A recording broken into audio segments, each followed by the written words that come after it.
ERi-TV news broadcast crew and I, Delit Sahaya, are now ready for your daily news briefing at 10:30 local time. But first, let us catch up with the major headlines.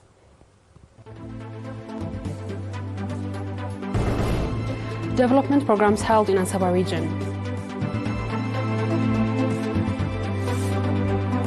UN offices representatives visit development sites. Israel hit in Iran and killed generals and nuclear scientists. Chinese Premier Li Guang met with European Central Bank President Christine Lagarde.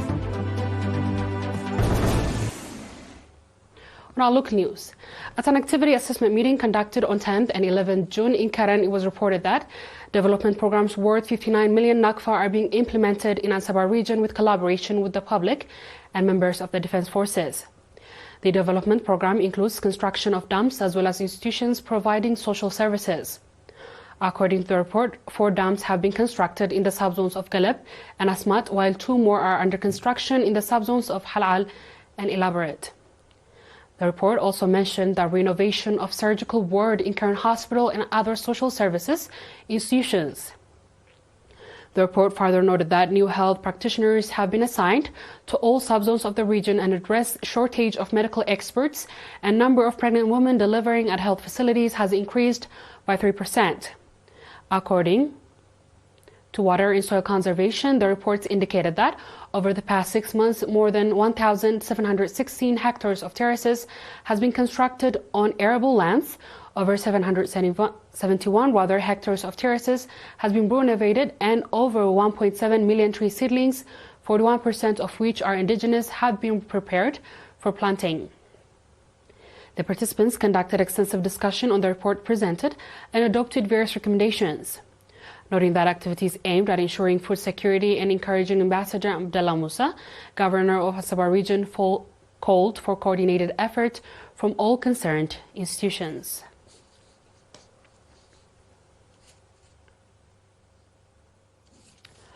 Representatives of the UN offices in Eritrea and other countries, led by Ms. Nahla Valji, UN Representative Coordinator in Eritrea, visited development sites in southern region. During a meeting with Mr. Habta Abdesfatian, Governor of the Southern Region, a group held discussion focusing on the expansion of social service institutions, the efforts being made by governments and people to address challenges as well as potential areas for collaboration with UN offices. The group also visited several key sites, including Integrated Watershed Management Project in Adi Agwa, administrative area of Mnahaili Subzone, Mandafara Referral Hospital, soil and water conservation interventions at Adohi Village, National Agricultural Research Institutions, Gargara Dam, a solar farm, and Azeb Dairy Farm. Briefings were also provided by experts at each location. Ms. Nahla stated that visits would make significant contribution towards strengthening existing partnership and identifying collaborative efforts aligned with priorities of the government of Eritrea. The participants, for their part, emphasized their first-hand observation of Eritrea's development progress would play an important role in challenging the negative and inaccurate narratives being disseminated about Eritrea. The representative of the UN offices, following their assessment meeting held on 11th and 12th June, also engaged in discussions with senior government officials and enhancing partnership between Eritrea and the United Nations.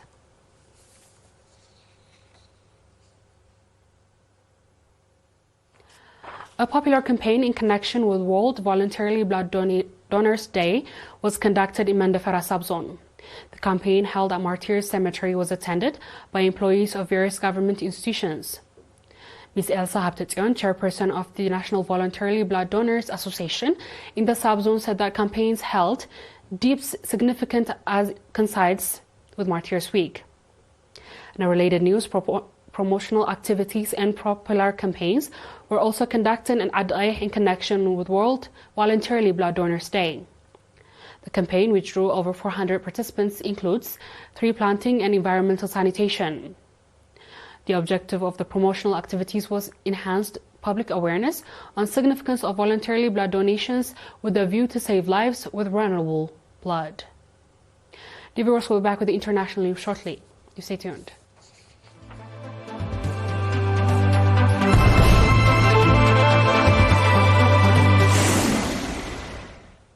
Welcome back. More than 200 Israeli jets were involved in air raid, at least 100 targets in Iran and in 5 wave strikes, including key Tanzan nuclear site as well as ballistic missile site. Israel also killed at least 6 senior Iranian nuclear scientists and a number of senior Iranian officials, including its most senior military officer and head of the Revolutionary Guards. About a dozen different sites appeared that has been attacked, including Tehran, Shiraz, and Tabriz, and reportedly in Isfahan and Kermanshah. The International Atomic Energy Agency said confirmed strikes at Natanz nuclear site about 135 miles southeastern of Tehran, Iran's most significant nuclear enrichment site, that has begun at just after 4 a.m. local time. Iran has confirmed a number of senior military figures and scientists were assassinated, some in airstrike private residence, pointing a military operation going far beyond Israel's state intention of preventing Tehran crossing the threshold from acquiring a nuclear weapon. Among those killed were Chief of Staff of the Iranian Armed Forces, Major General Mohammad Bagheri, and Commander of the Islamic Revolutionary Guard Corps, General Hossein Salami, suggesting a border decapitation strike aimed at weakening the Iranian regime. The Israeli Prime Minister Benjamin Netanyahu expressed hope that attacks would trigger a downfall in Iran's theocracy, saying his message to the Iranian people that Israeli fight was not with them but with the brutal dictatorship that has oppressed you for 46 years.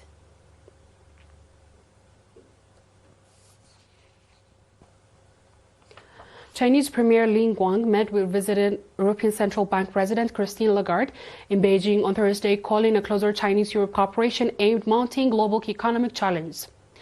Li noted that this year marked a 50th anniversary of establishing the diplomatic relationship between China and the European Union. Last month, Chinese President Xi Jinping exchanged congratulations with European Council President Antonio Costa, European Commissioner President Ursula von der Leyen, on occasion providing strategic guidance for deepening the bilateral partnership, and Chinese Premier said. Strengthening China-EU cooperation in both an objective necessity and prevailing trend, Li said, adding that China is willing to work with EU to consolidate political mutual trust, expanding pragmatic cooperation, and jointly promote development and prosperity. Li also expressed China's willingness to strengthen cooperation with the ECB in performing international monetary system and other related areas. For her part, Lagarde said it is essential for the EU and China to maintain high-level exchange, dialogue, and cooperation in time of uncertainty in international landscape. She highlighted ECB's commitment to enhance communication and expanding cooperation with Chinese financial institutions and jointly address global challenges.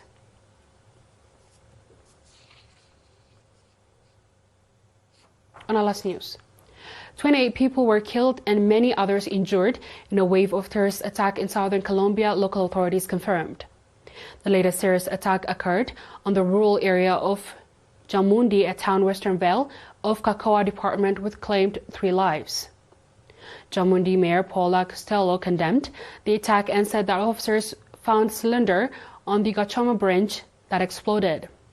The head of the Colombian police office, Carlo Fernando Tarania, confirmed on the social platform X that 3 police officers died as a result of the wave attack in the city of Cali, capital of the Val del Cauca department. 2 civilians were also killed and other 10 injured. The 3rd Division of the Colombian National Army condemned the attack in various towns of the southwestern department of Colombia. The army announced that security forces has been deployed as a reinforcement of the affected area. Dear viewers, we've come to the end of tonight's news. Let's have a quick recap of the headlines. Development programs held in Assaba region. Union office representatives visit development sites.